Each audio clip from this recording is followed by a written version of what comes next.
Dhurandhar the revenge. ఈ movie చూడడానికి ఇంత కష్టపడాల్సి వస్తుందని అస్సలు అనుకోలేదు. నిన్న Telugu version premiere show book చేస్తే క్యాన్సిల్ అయింది. మళ్ళీ బుక్ చేస్తే మళ్ళీ క్యాన్సిల్ అయింది. సరే అని ఈరోజు మ్యాట్ని బుక్ చేస్తే థియేటర్కి వెళ్ళాక క్యాన్సిల్ అయింది. దారుణం సార్ ఇది. ఆ మాత్రం దానికి తెలుగు వర్షన్ ఎందుకు రిలీజ్ చేశారు? ఇంకా చేసేది లేక హిందీ వర్షన్ చూసా. ఇంకా సినిమా చూశాక నాకెలా అనిపించిందంటే, దురంధర్ ఫస్ట్ పార్ట్లో నేను ఫేస్ చేసిన ప్రాబ్లమే ఈ సెకండ్ పార్ట్లో కూడా ఫేస్ చేశా. అదే ఫస్ట్ హాఫ్ కొంచెం బోర్ కొట్టింది, కానీ సినిమా మాత్రం నెక్స్ట్ లెవెల్ ఉంది. లాస్ట్లో ఒక ట్విస్ట్ ఉంటుంది, అబ్బో మామూలు ట్విస్ట్ కాదు, అది షేక్ అయింది థియేటర్. హలో అలా welcome to my channel nomadic cinema.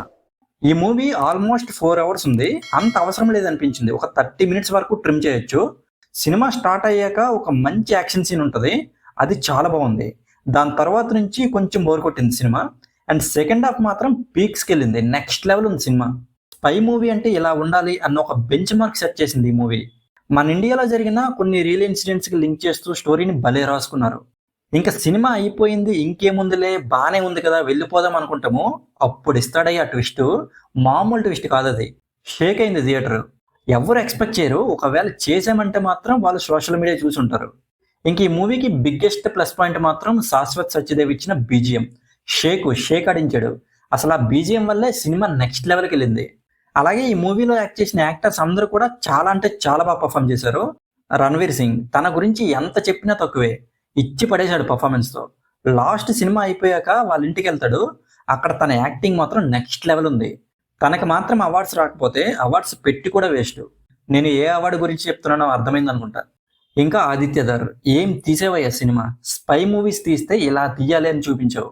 మీ టీంతో కలిసి ఎంత కష్టపడి రీసెర్చ్ చేసావో ఆ కష్టం అంతా సినిమాలో కనిపించింది.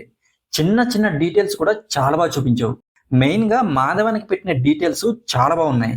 కానీ లెంగ్త్ విషయంలో ఇంకొంచెం కాన్సన్ట్రేషన్ చేయాల్సింది. కొంతమందికి ఈ లెంగ్త్ ఓకే అవ్వచ్చు, కానీ ఒక 30 minutes వరకు అయితే ట్రిమ్ చేయొచ్చు. ఇంకా ఓవరాల్గా ఈ మూవీ గురించి చెప్పాలంటే, మీకు గనక దురంధర్ ఫస్ట్ పార్ట్ నచ్చితే ఈ సెకండ్ పార్ట్ ఇంకా బాగా నచ్చుతుంది. నాకైతే ఫస్ట్ హాఫ్ కొంచెం బోర్ కొట్టింది. సరదాగా హిందీలోనే 1000 కోట్లు కలెక్ట్ చేసింది ఫస్ట్ పార్ట్. మరి ఇప్పుడు అన్ని లాంగ్వేజెస్లో రిలీజ్ అయ్యి బ్లాక్ బస్టర్ టాక్ వచ్చింది. మరి ఎన్ని రికార్డ్స్ బద్దలవుతాయో చూడాలి.